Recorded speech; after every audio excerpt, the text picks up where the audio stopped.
To our Many Voices poetry reading. And we have two poets this evening. And what I'm going to do is I'm going to introduce them individually and have them present their readings. And then if we have some time left over, perhaps we can have a little bit of a discussion. So first of all, let me thank you for coming out tonight. You're in for a great treat. First, I want to introduce to you Douglas Kearney. He has a collection of writing on poetics and performance, mess, and was with Small Press Distribution. He also has a work called Patter, which examines miscarriage, infertility, and parenthood, and it was a finalist for the California Book Award in Poetry. Cultural critic Greg Tate remarked that Kearney's second book, National Poetry Series Selection, The Black Automaton, quote, flows from a consideration of urban speech, Negro spontaneity, and book learning. Someone took their tongues, collects several of his liberati, including one written in a counterfeit Afro-diasporic language. And you can ask him what that means when he comes up here, okay? His newest collection, Buck Studies, is available this fall. He also does editing. He was a guest editor for the Best American Experimental Writing, which was done by Wesleyan. And he has received a Whitling Writers Award, residencies, fellowships from Cave Canem, the Rosenberg Foundation, and others. His works has appeared in numerous different journals, including Poetry, Iowa Review, and the Boston Review. He also is included in many anthologies, including Best American Poetry, Best American Experimental Writing, and What I Say, Innovative Poetry by Black Poets in America. Raised in California, he lives with his family in California's Santa Clarita Valley, and he teaches at Cal Arts. All right, Cal Arts. And so please join me in welcoming Douglas Kearney.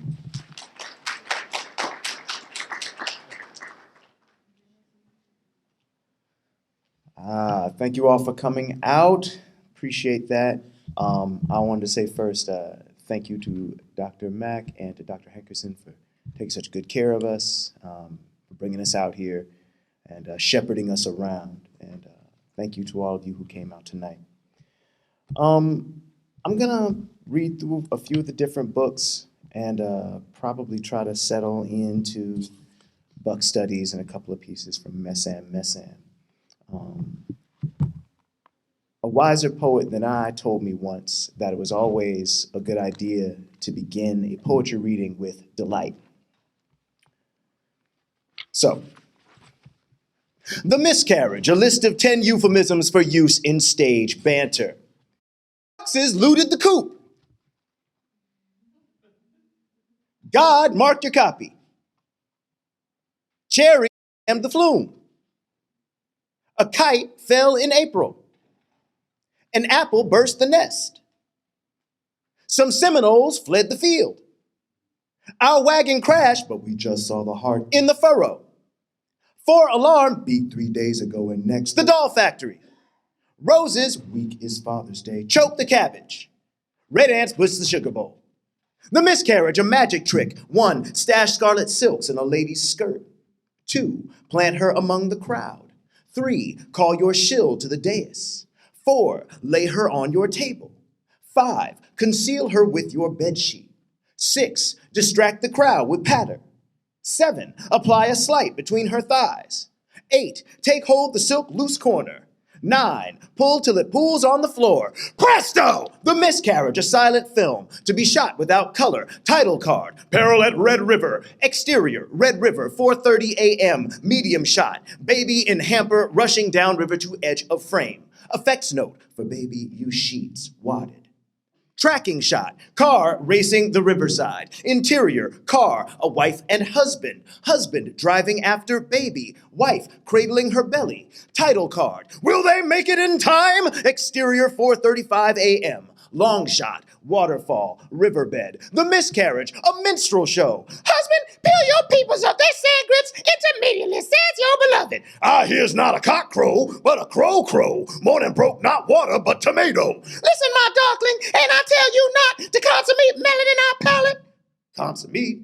Present tense of consommate. Ah, but smudgy poo, if and I makes to eat sweet Georgia ham, anatomically speaking, mustn't my palate get a piece? Look at shit, atomic, about this watermelon juice spilled betwixt and between my legs. Sheets the glory paint. Then I ain't red-handed, you're red-damned it. Tain't melanade if I ain't ate any. Sides, I ain't seed no seeds by your fanny. Hog, slop, and hog, slop head. They making Georgia ham seedless now. The stain's the thing. Seedless? Then alas, I guess I's undoed. Yes, undoed, and she done, so I's undid. They cakewalk to the wings. Enter Bones, the miscarriage, a bar joke. Two guys walk into a bar. First guy says, yo, guy, why so down? Second guy replies, my wife just had a miscarriage. First guy says, I know exactly how you feel. I just had my girl get an abortion. The miscarriage, a poetic form. Internal rhyme, perfect. Internal rhyme, perfect. Internal rhyme, perfect. Internal rhyme, perfect. Internal rhyme, perfect. Volta. Internal rhyme, slant. Internal rhyme, slant. Internal rhyme, slant. Volta. Internal rhyme, broken. Yeah, that was a do dirty. Start with delight and, go to those poems. So I feel like I owe you some real delight because that was messed up. So I'm going to do a poem that's a peppy poem. Some of y'all heard this morning. I hope you don't mind me repeating it. It's a peppy poem about the Middle Passage. Now, the Middle Passage, the reason I wrote a peppy poem about the Middle Passage is because, there just aren't enough of them, right? So how many people here know what the Middle Passage is? And I always say, raise your hand if you don't know what the Middle Passage is, and don't be embarrassed because you're at college. So if you don't know something, you paid a lot of money to learn things. So raise your hand high if you don't know what the Middle Passage is. Excellent. Thank you. An honest consumer. All right. So the Middle Passage was the leg of the triangle trade that brought Africans from the old world to the new, right? Now, a couple of things you should know about the Middle Passage. Sharks used to follow the ships on the Middle Passage. Why? Because animals know that if there's easy food to get, they want to be where that is. And since Discovery Channel tells me that sharks are like the world's greatest predators, they figured out that if they followed slave ships, they would get humans that they could eat, right? So there's some sharks in this poem. This poem, I don't want to get sued like Robin Thicke. So this poem samples some sources: Parliament, the Funk Group, not the governing body, Disney's The Little Mermaid, T.S. Eliot, and the poet Robert Hayden. And that should do it. Yeah. So anyway, a peppy poem about the Middle Passage. It's called Swim Champ Folk, an aqua boogie set in lapis. Never learned to swim, but me show can't dive. Over a million wow. Over a million wow. Let your fishbone slip, woman. Let your fishbone slip, oh man. Let your fishbone slip, woman. Let your fishbone slip, oh man. Make a wish, ye blackfish, make o feed, be black bleed. They's company coming. Hammerheads, hammers head to ham or head till hammer's fed. Oh, they's company knocking. Great white jaw, great white jaw, juju. No. They's company dining. Duppy Guppy say, stay we in azure amber. Can't remember. Oh, they's company haintin'. And all about was a darkening cloud, and the gullets filled with brine and kine. Cattle, chattel, charnel channel of a deep blue. See all about that darkening cloud, and the gullets full of water, and the gullets full of slaughter. Assault, oh, charnel channel of a deep blue sea. Poseidon slides his foaming shroud, assured no one will see. Just look at the world around you, right here on the ocean floor. Such wonderful things around you. What more is you looking for? So sang a pair of ragged claws scuttling across the flow of silent seas. Folk, a love song for song lovers. It'll all be fine. Attention,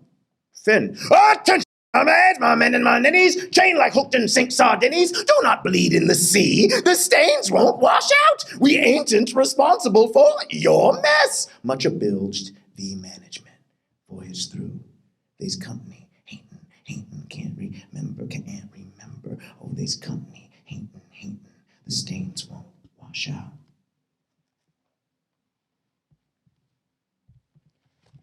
So eventually, Nicole, the woman who chose to marry me, and I were able to have kids. And we ended up having twins, which was wonderful. Yeah.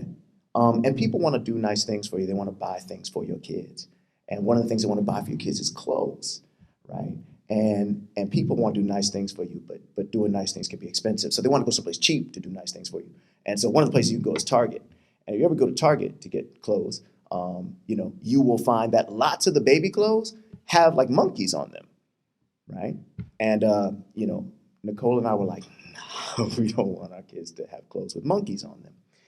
And there's, of course, a number of reasons for that. But maybe about 5 or 6 years before we had the kids, there was this email that went around in the world of activists, right? And it was about Costco. Y'all know about Costco? It's like one of those gigantic warehouse stores that you could get membership in, and you could buy like 90 cartons of Capri Sun, and like they wrap it in shrink wrap and they carry it out to your car or something like that. Anyway, Costco was selling these dolls, right? But these dolls were dolls that came with dolls. The dolls had a doll. And the doll that the doll had, they named the whole doll, the big doll, after the doll had. So like, let's say there was like a little blonde doll, and the blonde doll had like a panda bear. The blonde doll with the panda bear would be called Pretty Panda, right? Or let's say they have a little brunette doll, and she comes with a teddy bear, right? So the brunette doll would be called Lovely Teddy or Tender Teddy or something like that, right? But they had a little black doll, and she came with a monkey. And so they called the doll Little Monkey. This poem is called Thank You, but please don't buy my children clothes with monkeys on them. See what it do and do what it do. Say what it is. If evil hear what it do, swing some into history's way. If evil hear, who hear it? A tree fall in the rigged jungle. Nobody hear but us. What? If evil hear, who see it? What? Some see what some get, the get of the once got. How much that little monkey in the window. If evil hear, who speak it? Do retell the retailing of nobody here but us. History has a way. It do what it do. If throughout history black baby bottoms as blue as a baboon's nose. If, throughout history, black babies get blue black bottoms till the stump of their circumcised tails black over, and a circumcised black baby tail must not be discarded but kept for later for show. Thus, a circumcised black baby's tail was often foreshowed after removal in a jar or dried on the mantle below the buck bust. IF, sing a blues of black bottom, sing a blues of blue black bottom. If, throughout history, history has a way with bluing black babies, or say history has a history of blacking black babies, or if history has a history of blue blacking black babies blue, e.g. peekaboo black babies are black mama gut bucket blues, i.e. you want to see Ma's black baby? And jigaboo black babies is history blacking over a blue black hide. Thus, picayune black babies is history's way of knowing black babies is discarded to hide its history of blacking black babies. Blue as a baboon's nose, tails. QED, pitiful, black at the bottom, babies, precious. Little monkeys, curly cute tails, true queries on my babies. Curious, little monkeys, and the uniformed overseer who can tame them. Unruly little monkeys, no ways tired with new IDs and bipedal reveries. Musing little monkeys is pointless. Stick them with sticks, big leaps from their green tenements. Angry little monkeys go chew on the saw of fruit falls when ripe. Wait, hungry little monkeys, smiling little monkeys, climbing pajamas. My daughter's onesie, leering little monkeys, hands all murder sopped, hissing in little monkey beards. Pincer the cribs, bent senators, little monkeys' hands all murder sopped. Put your hands up, little monkey shot, love for little monkeys, humans over little monkeys, punk, little monkeys over babies, bucking on the lamps, messing the light, smearing little monkey shadows on my son's face, little monkeys gibber from the nursery, porch, the street, little monkeys, aha, freeze, little monkeys found my baby's clothes like blood, like shit. Little monkeys, no, little monkeys, thank you, no, little monkeys, no, thanks, no, Black babies is born fit with Looney Tune gloves over fists of bristling opposable thumbs. Black babies in monkey suits as nude as birds, save onion skin sheets on their genital bunches. Black babies' genitals learn to sign quickly. They do what they see and they don't stop no show. Black babies last seen is blacker than not, and they can't stay getting away with it. Black babies is found up in trees and on sidewalks. We fetch them with dustbins and mops when it's done. Now, a break for education. Some terms for black study. Bama, a black out from the outback, thus an outback, black. Black indicates a pre-inscribed mark on a blank surface. Blackface, blacks in, a double negative. Blackface, non-blacks in, purifying curative, hair of the wog that you bit. Black feminism, ain't that woman? Black masculinism, trick of trying to be the man without being his. So on that subject, there's this famous old folk song called Stagger Lee, right? How many people here have heard the Stagger Lee folk song? In the story, of course, yes, actually, and it turned into a pop song. A lot of people have sung it. Many people have argued it's like basically the prototype of gangster rap, right? And most of the versions of the story circulate around a figure named Stagger Lee shooting another guy named Billy Lyons over a game of gambling. Sometimes it's cards, sometimes it's dice, depending upon when and where the story's told. There's another, and so that's considered like one of the classic bad men stories. And then there's Heracles, who's like this Greek hero, right? And like he gets really upset and like he kills his family, like, because, you know, that's what you do when you get really upset, I guess, in Greek mythology. And so as a punishment, he has to do these labors. He has to do all these works, these tasks. So I thought it might be interesting to kind of blend Stagger Lee and Heracles. So Stagger Lee is kind of doing the work of Heracles for killing his kin. I'm just going to read a few of those, and then we'll move on to one or two more pieces. These are all called Stagger Put Work In. This one's next. One of the jobs that Heracles had to do was kill the Hydra. And if you guys know anything about mythology, like you geeks or something like that, or maybe saw the Disney movie, if you try to kill a Hydra, like you cut its head, two more grow up in place, right? And so that just keeps happening, keeps happening, keeps happening. If there are any math majors in the house, you know how many it's going to end up being if you keep going. Anyway, next. And know he love it, the bad man from jump. Bust off one head, come two to lay down, again and over. Each stub junt to cherry vipers, stiff then limp, slip and twist of muscle, twitch, throat deep, and bang, lips open. Stagger, braggart lover, can dagger for hours, till cock-collar crack of dawn. Love all that cut up, two new holes to tell it. Stagger, stagger, figure Lee chopped till Monday, week after. Billy knocked again and over, too quick he dropped, eager lover. Can the bad stay up till summer, winter? Pow, come two new mouths to fill with red tune. Each new hole gape, then pucker, then blossom, unpop mambas. Stagger, stagger, pow off his senseless hips, again and over. Bang, bang, summer after next till ever. And stagger, the hard dark peat, busting new skulls. A song this wound turned mouth, the bad man won't know to stop. Shot. One of Heracles' other labors was to kill a deer that the goddess Artemis loved. Shot. So winter melt when Heracles buck her deer down, and the unplucked huntress grit her red-eyed Alaliga to bring us back to doe sprung up. To hunters, prey precious, a gangster's nada sans Marcus. Weird mirror, blood, what would Stagger call himself minus lions lying on the wood floor? Who'd call him? Artemis speak her burst heart back to quick. A sound booth gangster saying, that is hot, run that ish back. So boom, clap, boom, boom, clap, shot that boy so bad. Broke the bartender's glass, made a gang of little mirrors. Billy, Billy, Billy, who sing a Billy back from the bucking? Shot that boy, for Stagger the bucking back. Shot that boy, go boom, clap, hot, run that ish back. And Bully, one of the Stagger's deeds is he had to, I'm mixing them up. Heracles' deeds was to wrestle this bull that was supposed to be sacrificed, but the bull was like so juicy and meaty and muscular and lovely that none of the Greeks wanted to sacrifice it because it was such a pretty bull. I mean, you can totally vibe with that, right? I mean, bulls are so lovely. So they didn't want to kill it, but so Stagger Lee had to come because the bull was tearing everything up. like they do if you don't sacrifice them or turn them into cheeseburgers. Bully.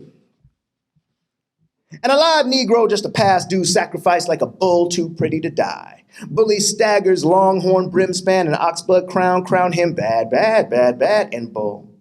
Only good one, dead one, us, scold our mirror. Should have been dead before stagger wrestled at bull-headed, red blind muscle a muscle. Bully and bull stagger the city levee round, who say, let's walk down and China shop the Hellenic Beluthahatchee. Cut antic in antiquities, diddy wah diddy. Athens, St. Louis, Cairo, Kansas City. They pretty beefcake, too fine to die, but is that the goddamn God's dang rules? Of 'em all. Or whose work to be did and stagger put it in here, Billy. Bully leaves, bully, bullet, bully, Billy lay by, bully, bye, bitty, bye. Who say, let's run down Memphis, Chicago, Sparta, Detroit. Only good Negro lions. Billy loin, rump none too pretty beefsteak. Stagger, bull too pretty to ride the slab, but stagger round, red blind with work to be did since, and one of them should have been wrestled before he deaded lions. Swear us seen for what bull the bull-headed headed. God clutches steak knife like a lightning. All right, so we're gonna leave the world of stagger for a minute. I've got about 5 minutes left, so I'm probably do like 2, maybe 3. And then I'm gonna turn it over to the person you are here to hear. So this is a poem called Big Thicket Pastoral. And this is a poem referring off of Jasper, Texas. It's in 1998. How many people know where Jasper, Texas is, right? All right, that's Southeast Texas. And people who are from Texas are quick to tell you, nah, I'm not from Southeast Texas, right? But in 1998 in Southeast Texas, James Byrd Jr. was dragged behind a pickup truck down a stretch of road called Huff Creek Road along a dense section of woods called Big Thicket. And he was dragged there until the evening ended when he was decapitated. And he was decapitated because he was being swung behind the truck as it was doing fishtails. And let me give you just a picture of it. Imagine this is a truck, pickup truck going this way. This is the back of the truck. James Byrd Jr. was chained to the back of it, like this. So the truck is traveling down this road, and James Byrd Jr. is chained to the back of it, dragged along the back of this road. And as I said, the drivers, who were members of a white supremacist prison gang, 2 of whom he knew, right, started doing these fishtails, and they swung his body while I was dragging into a culvert, which is like a pipe set into the ground to drain water, chopped him from here to here. Now, this is the interesting thing. I imagine many of you all here are from the South, and people from the North and the West, and especially people from the West who are trying to forget that they're just a generation from the South, right, seem to have a very simplified view of how race plays out in the South.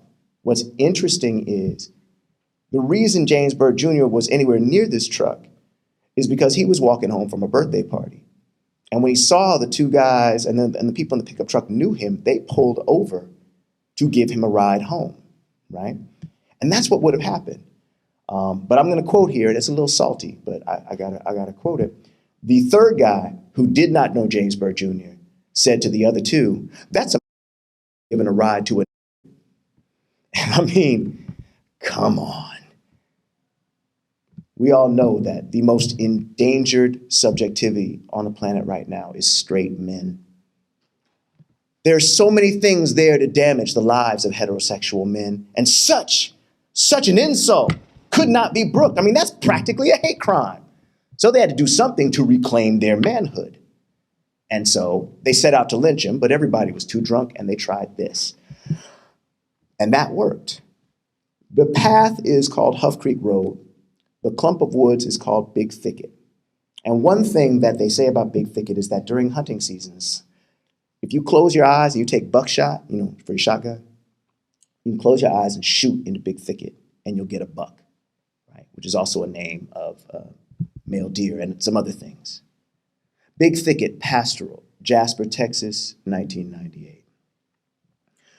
Too big thicket, crack is a buckshot. Too big thicket, crack is a stick broke. Crack, headlights staggering home. The road kills buck. Crack, too big thicket, we go two sticks. Two stick bucks, hot drink, heads light staggering the road. Lawn the trees, lawn the creek, crack. Broke, light kills, we go too big thicket to home on a kill. Buckshot, crack, staggered by drink, headlight, too big thicket, buck on each pickup, staggering. What you looking at? The pickup, headlights, along the road, crack, buck broke, crack, the white stick, big thick, at lawn the trees, lawn the creek, drink, staggered, broke, white kill, the buck staggering home, crack, the trees pick up, we go too big thicket. What you doing here? Buck, stick to home, crack, stick broke, go, white light, break the trees, break for home, along the road home, white's homing on, we go, buckshot, crack, we go to big thicket, long the huff creek, the root, the rushes, in the drink, hothead whites, what you think you are? The boot buck, huff crack, is fist booze bone, crack, a stick broke, buck stick, in the rushes, buck back, in the rushes, put them back on, buckhead, in the rushes, what you think, in the rushes, put them back on, to big thicket, we go to huff creek head, hot, we go to head, staggering along the trees, the staggered creek head, the rushes, crack, a stick broke, the creek breaks, the long hot light, right, hot light, to big thicket, we go to white huff, to go home, on we to buckshot, so long road home, we go to big thicket, to huff creek road of drunk pickups, roadkill staggering bucks, hot drunk, headlights rushes, huff creek road, pickups, drunk and scratching, lyrics, huff creek road by drunk and scratching wise, what you, the big ticket, we go, crack is a buckshot, crack is fist boots bone, crack, the road kills, crack, a broke stick, long the staggered creek, it go on. And I'll close with a poem called The Black Woman's Tears. Swap meet is open every day. Some black women are my friends, and their tears seem the hems of blue dresses. I ball, unball my pocketed palms and think on stockings, bells. Among my students, sometimes numbered black women, I wish their tears were rungs. Such desire may too be grease, though. My mother's youngest sister's torn calendar days, Mondays, Marches, 29ths, 91s, and 70s, till wicker bins choke, shredder hacks. A couple of tears, middle sister pinches at her eye, a black woman's spyglass. She peers through the wide between her and. My older cousins, black women, their tears are A, fresh batteries and broken clocks, B, ruined coins, souvenirs, C, wheat bread heels Jim Crowed in fridges, D, what pitted the yellow linoleum thus. The black mother of the black woman who married me, her tears are sunk ships. Coral polyps load the load, and awful, hopeful at it. Then I'm at last quiet. My daughter, black girl, rattles at me her scabbard of tears. My younger cousins, black women, their tears are A, pill bottles, B, in pill bottles, C, lids you press down, then turn to loose, D, anything bottled and near bathroom mirrors. Likely my father's oldest sister, black woman, kept her tears where they passed for shotgun, slant shade the jam through as simmering mask. My father's other sister, her tears stop his mouth, where they're wood doves, coated in his chestnut mind. Grandmother, my black father's mother, gone. Her tears were empty chairs, pine among pineware. White bowl, though the rice there was tears of my great aunt, black woman. These days, my grandmother, black woman who mothered my mother, mislays her tears. She always finds them. The black woman who married me, her tears inside her out like black church stockings, runs. And my black mother dead. Thank you.